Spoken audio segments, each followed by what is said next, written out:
विद्यार्थी मित्रो नमस्कार. मी डॉक्टर धेडे डी आर, सहयोगी प्राध्यापक अर्थशास्त्र विभाग, यशवंतराव चव्हाण वारणा महाविद्यालय, वारणा नगर. आज आपण पूर्ण स्पर्धेत वस्तूची किंमत कशी ठरते या विषयाची चर्चा करणार आहोत. बाजारपेठेचे जे विविध प्रकार आहेत त्यामध्ये अत्यंत महत्त्वाचा आणि आदर्श प्रकार म्हणजे पूर्ण स्पर्धेची बाजारपेठ होय. पूर्ण स्पर्धेच्या बाजारपेठेमध्ये जे विक्रेते असतात ते वस्तूच्या किमतीवर प्रभाव टाकू शकत नसतात.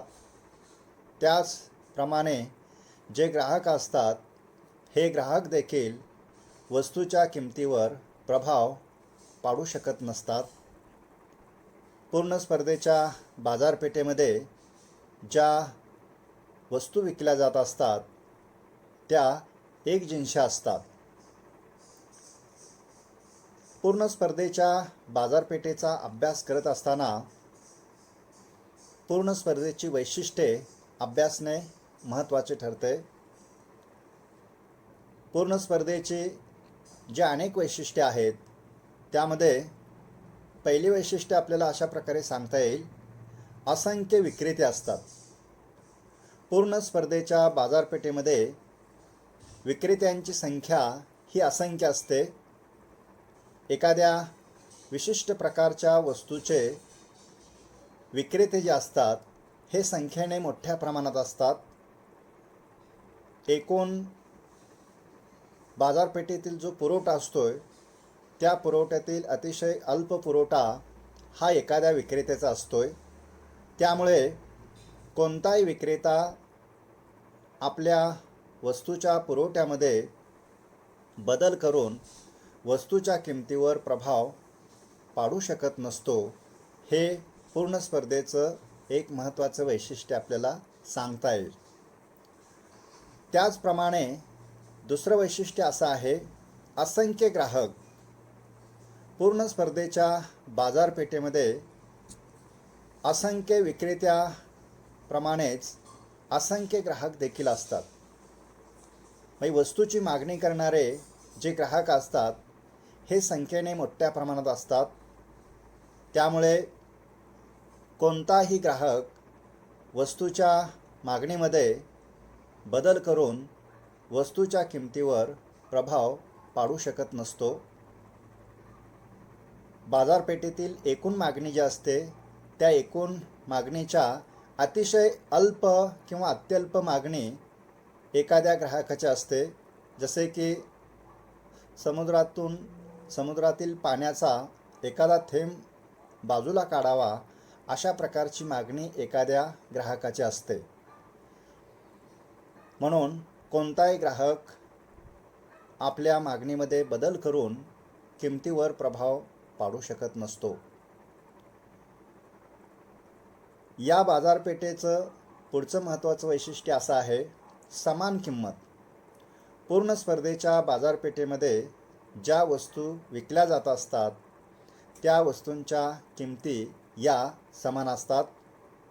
एखाद्या विशिष्ट प्रकारची वस्तू ग्राहकांनी कोणत्याही विक्रेत्याकडून जरी खरेदी केली तरी सर्वच विक्रेत्याकडे त्या वस्तूची किंमत एकच असते किंवा समान असते.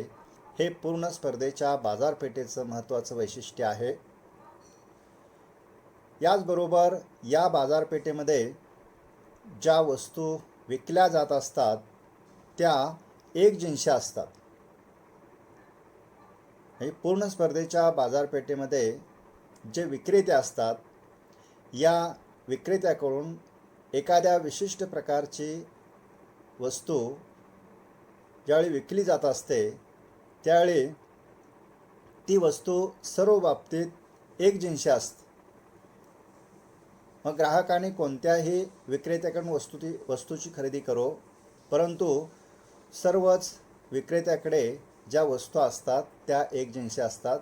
उदाहरणार्थ वस्तूचा आकार असेल, रंग असेल, चव असेल, वेस्टर्न असेल, या बाबतीत सर्व वस्तू या एकजिन्सी असतात.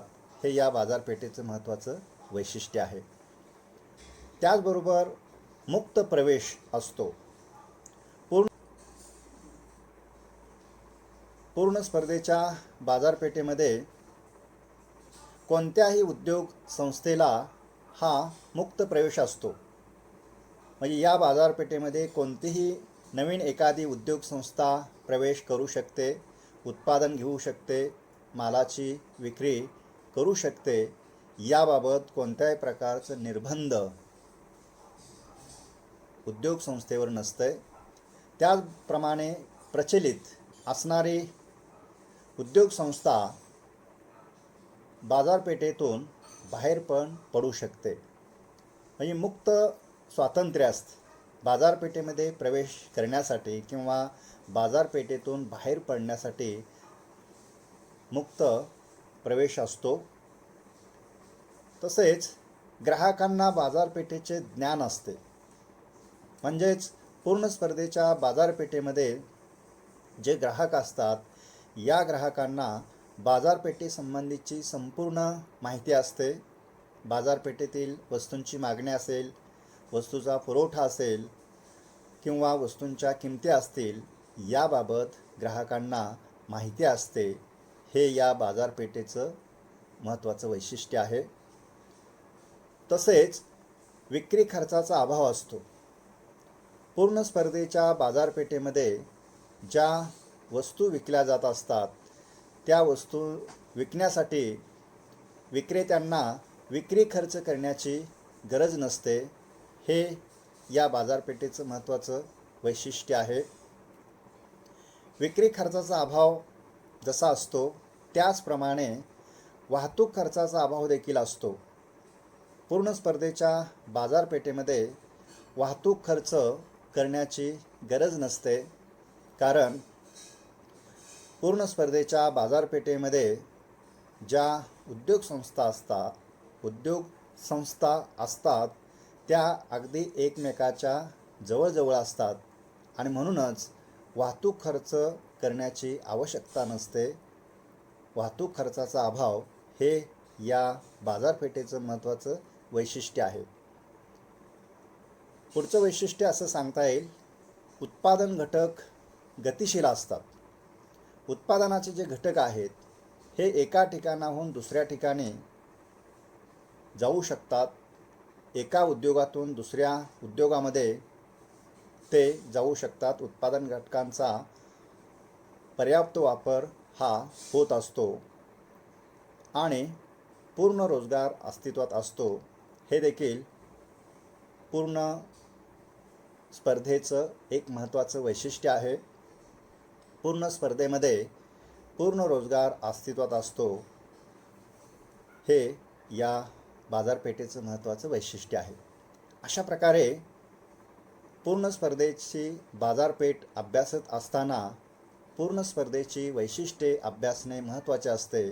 म्हणून थोडक्यात आपण पूर्ण स्पर्धेची बाजारपेठेची वैशिष्ट्ये जी आहेत ती अभ्यासलेली आहेत. खरा जो विषय आहे तो पूर्ण स्पर्धेच्या बाजारपेठेमध्ये वस्तूच्या किमती कशा निर्धारित होतात किंवा वस्तूची किंमत कशी ठरते हे पाहणं महत्त्वाचं आहे. परंतु वस्तूच्या किमती कशा ठरतात याबाबत अनेक अर्थशास्त्रज्ञामध्ये मतभिन्नता असल्याचे दिसून येते. प्रथम डेव्हिड रिकार्डो यांचे असं मत आहे की त्यांच्या मते वस्तूची किंमत ही वस्तूच्या पुरवठ्यावरून ठरते. मग वस्तू कोणती असेल, त्या वस्तूचा पुरवठा कसा आहे यावरून त्या वस्तूची किंमत ही ठरत असते. समजा एखाद्या वस्तूचा पुरवठा अधिक असेल तर किंमत कमी होते. याउलट पुरवठा जर कमी असेल तर किंमत वाढते. अशा प्रकारचं मत रिकार्डो यांनी किमतीच्या बाबतीत व्यक्त केलेलं आहे. तर जोहान्स यांचे असे मत आहे, वस्तूची किंमत ही त्या वस्तूला असलेल्या मागणीवरून ठरते. समजा वस्तूला असणारी मागणी जर अधिक असेल तर किंमत अधिक प्राप्त होते. वस्तूला असणारी मागणी जर कमी असेल तर किंमत ही कमी प्राप्त होते. अशा प्रकारे जोहान्स यांचं मत आहे. ही वस्तूची मागणी ही वस्तूच्या पुरवठ्यावरून ठरत नसून वस्तूची किंमत ही वस्तूच्या पुरवठ्यावरून ठरत नसून वस्तूच्या मागणीवरून ठरते, असे मत जोहान्स यांनी व्यक्त केलेलं आहे. तसेच कालखंड हा देखील वस्तूच्या किंमत निर्धारणाच्या बाबतीत महत्त्वाचा ठरतो, असे पण मत व्यक्त करण्यात आलेलं आहे. विशेषतः ज्यावेळी अल्पकाळ असतो तेव्हा अल्पकाळात वस्तूच्या मागणीवरून किंमत ठरते, तर दीर्घकाळ असतो त्यावेळी वस्तूच्या पुरवठ्यावरून किंमत ठरते, असाही मतप्रवाह असल्याचे दिसून येते. परंतु मार्शल यांच्या मते कोणत्याही वस्तूची किंमत ही त्या वस्तूच्या मागणीवरून आणि पुरवठ्यावरून ठरते, असे त्यांचे मत आहे. वस्तूची मागणी आणि वस्तूचा पुरवठा ज्या ठिकाणी समान होतो त्या ठिकाणी किंमत निर्धारित होते, असे मार्शल याने व्यक्त केलेले आहे. यासाठी त्याने एक उदाहरण दिलेलं आहे की उदाहरणार्थ कापड कापण्यासाठी कात्रीच्या दोन्ही पात्यांची जशी आवश्यकता असते तसे किंमत निर्धारणासाठी वस्तूच्या मागणी आणि पुरवठा या दोन्ही बाजूंची आवश्यकता असते, असं मत मार्शलने व्यक्त केलेलं आहे. मार्शलने वस्तूची किंमत कशी ठरते हे सांगत असताना मागणी बाजू आणि पुरवठा बाजू या दोन्ही बाजू महत्त्वाच्या आहेत असं नमूद केलेलं आहे. त्यामधील प्रथम मागणी बाजू आपण पाहूया. कोणत्याही वस्तूची मागणी हा ग्राहक करत असतो. वस्तूची मागणी ग्राहकामार्फत ज्यावेळी केली जात असते त्यावेळी ग्राहक त्या वस्तूला किती किंमत द्यावी लागते आणि त्या वस्तूपासून किती उपयोगिता मिळते याचा विचार करतो. म्हणजेच वस्तूची मागणी करताना द्यावी लागणारी किंमत आणि त्या वस्तूपासून मिळणारी उपयोगिता यांचा विचार प्रत्येक ग्राहकामार्फत केला जात असतो. द्यावी लागणारी किंमत कमी असेल आणि त्या वस्तूपासून मिळणारी उपयोगिता जर अधिक असेल तर वस्तूची मागणी वाढवली जाते. याउलट द्यावी लागणारी किंमत जास्त असेल आणि त्या वस्तूपासून मिळणारी उपयोगिता जर कमी असेल तर अशावेळी वस्तूची मागणी कमी केली जाते. ग्राहक ज्यावेळी वस्तूंची मागणी करतो त्यावेळी तो प्रामुख्याने किमतीचा विचार करतो. मागणी बाजू स्पष्ट करत असताना एक उदाहरण घेऊन आपण ही बाजू स्पष्ट करूया. उदाहरणार्थ पुढील पत्रकामध्ये वस्तूची किंमत प्रतिनगाची रुपयात दर्शवलेली आहे आणि वस्तूची मागणी प्रतिनगामध्ये दर्शवलेली आहे. ज्यावेळी प्रतिनगाची किंमत 50 रुपये आहे त्यावेळी मागणी 1000 नगांची आहे. प्रतिनगाची किंमत 50 रुपयावरून 40 रुपये होते तेव्हा मागणी 1000 नगावरून 1200 नगापर्यंत वाढवली जाते. म्हणजेच वस्तूच्या किमतीमध्ये घट झाल्यास मागणीमध्ये वाढ होते. अशा प्रकारे ज्यावेळी किंमत 30 रुपये होते तेव्हा मागणी 1,500 नगांची केली जाते. पुन्हा किंमत 30 रुपयावरून 20 रुपये प्रति नगाची होते, तेव्हा 1,500 नगावरून 1,800 नगापर्यंत मागणी वाढवली जाते.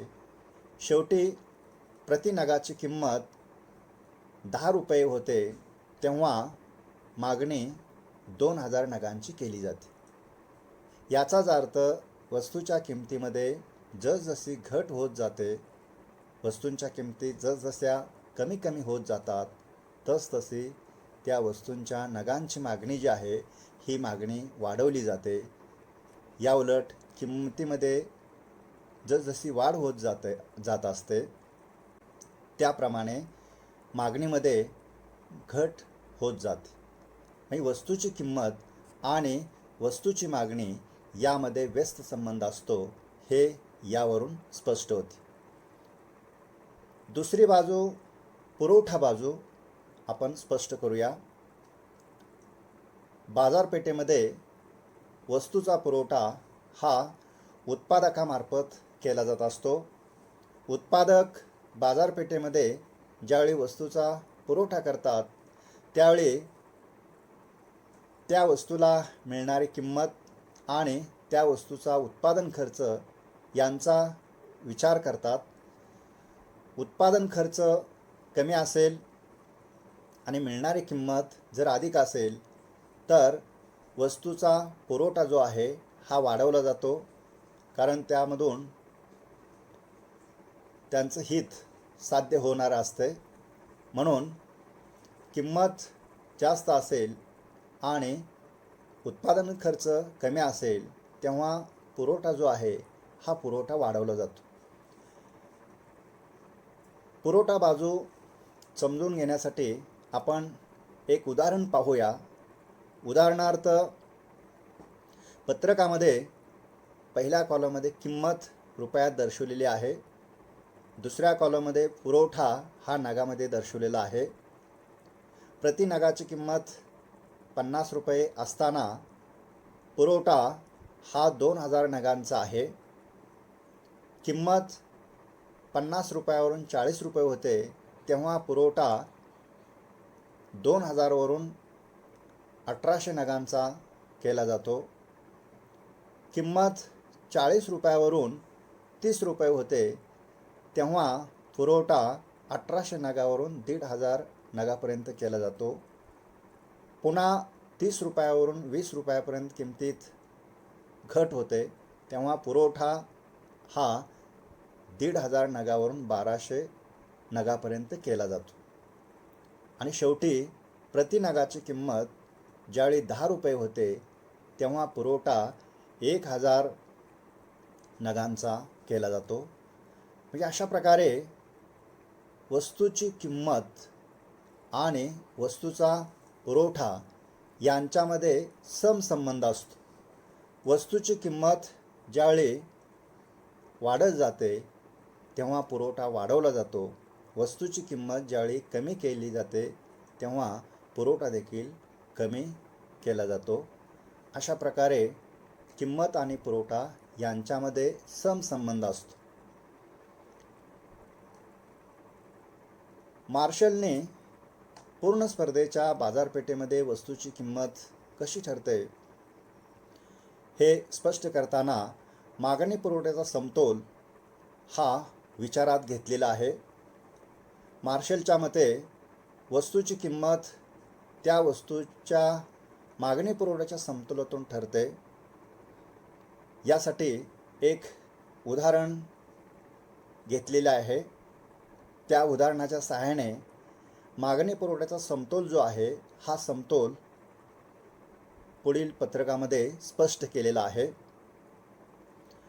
पत्रकात पहिल्या कॉलममध्ये किंमत रुपयामध्ये दर्शवलेली आहे, दुसऱ्या कॉलममध्ये वस्तूची मागणी नगामध्ये दर्शवलेली आहे, तिसऱ्या कॉलममध्ये वस्तूचा पुरवठा हा नगांमध्ये दर्शवलेला आहे.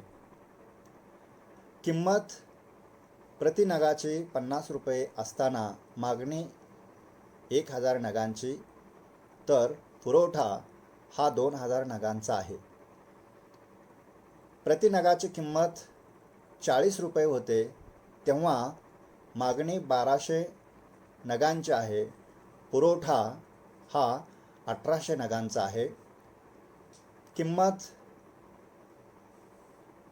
30 रुपये प्रति नगाची होते तेव्हा मागणी 1500 नगांची आहे आणि पुरवठा हा 1500 नगांचा आहे. किंमत 20 रुपये प्रति नगांची होते त्यावेळी मागणी 1800 नगांची आहे आणि पुरवठा 1200 नगांचा आहे. शेवटी किंमत 10 रुपये होते प्रति नगाची तेव्हा मागणी 2000 नगांची आणि पुरवठा 1000 नगांचा आहे. पत्रकावरून असे स्पष्ट होते की किमतीमध्ये जसजशी घट होत आहे तसतशी मागणीमध्ये वाढ होत आहे आणि किमतीमध्ये जसजशी घट होत आहे तसतसा पुरवठा जो आहे तो देखील कमी कमी होत आहे. म्हणजेच वस्तूची किंमत आणि वस्तूची मागणी यांच्यात व्यस्त संबंध आहे, तर वस्तूची किंमत आणि वस्तूचा पुरवठा यांच्यात समसंबंध आहे. वस्तूची मागणी 1500 नगांची असताना वस्तूचा पुरवठा देखील 1500 नगांचा आहे. याचाच अर्थ वस्तूची मागणी आणि वस्तूंचा पुरवठा या ठिकाणी समान होतो तेव्हा किंमत 30 रुपये निर्धारित होते, हे या पत्रकावरून स्पष्ट होते. थोडक्यात वस्तूची किंमत आणि वस्तूचा पुरवठा यांच्यात समसंबंध असतो आणि वस्तूची किंमत आणि मागणी यांच्यामध्ये व्यस्त संबंध असतो, हे या पत्रकावरून स्पष्ट होते. पूर्ण स्पर्धेच्या बाजारपेठेमध्ये वस्तूची किंमत कशी निर्धारित होते हे आकृतीच्या सहाय्याने आपण या ठिकाणी स्पष्ट करूया. आकृतीमध्ये अक्षावर वस्तूची मागणी आणि वस्तूचा पुरवठा दर्शवलेला आहे, तर अक्षावर वस्तूची किंमत दर्शवलेली आहे. व हा वस्तूच्या मागणीचा वक्र असून तो डावीकडून उजवीकडे वरून खाली येत आहे. याचा अर्थ असा होतो वस्तूच्या किमतीमध्ये जसजशी घट होत जाते तसतशी त्या वस्तूची मागणी जी आहे ती वाढवली जात असते किंवा मागणीमध्ये वाढ होते. म्हणूनच हा वक्र डावीकडून उजवीकडे वरून खाली सरकत असतो. आणि व हा वस्तूचा पुरवठा वक्र असून तो डावीकडून उजवीकडे खालून वर जात आहे. याचा अर्थ असा होतो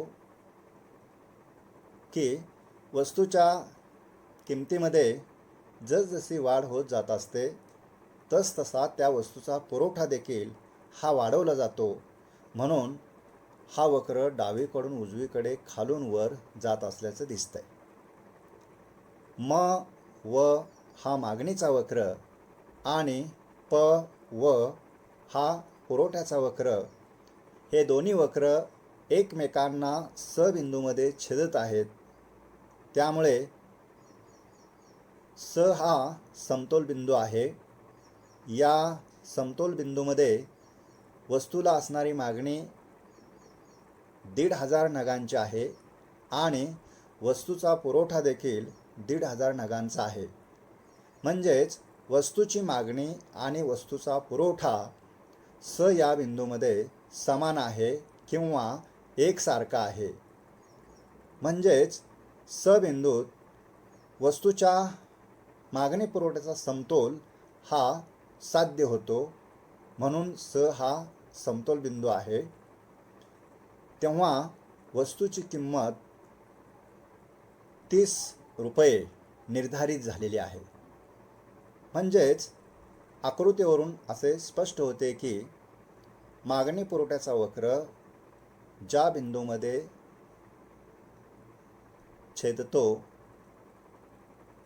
किंवा मागणी पुरवठ्याचे वक्र ज्या बिंदूमध्ये एकमेकांना छेदतात तो समतोल बिंदू असतो व त्या समतोल बिंदूमध्येच वस्तूची किंमत ही निश्चित होते. हे या आकृतीच्या सहाय्याने स्पष्ट होते. थोडक्यात पूर्ण स्पर्धेच्या बाजारपेठेमध्ये वस्तूची किंमत कशी ठरते हे सांगत असताना वस्तूची मागणी आणि वस्तूचा पुरवठा यांच्यातील समतोल हा महत्त्वाचा असतो. कारण मागणी पुरवठ्याचा समतोल ज्या ठिकाणी साध्य होतो त्याच ठिकाणी किंमत निर्धारित होते, हेच यावरून स्पष्ट होते. धन्यवाद.